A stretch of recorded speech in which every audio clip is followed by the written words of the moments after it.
અહીં આખી જેલમાં હતો, જેલથી છૂટીને શાંતિ આવવા તો તું તો ઓર ઉજ્જૈનમાં નાખવાનું.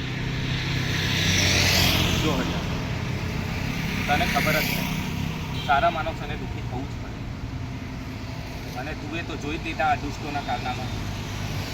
આ લોકો પાસે સત્તા અને પૈસાનો પાવર છે. આપણી પાસે શું છે?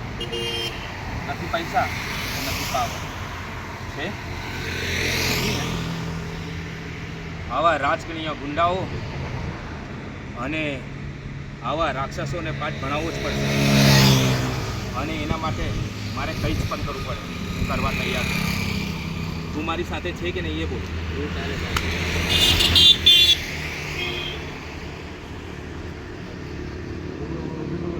જય મહાકાલી.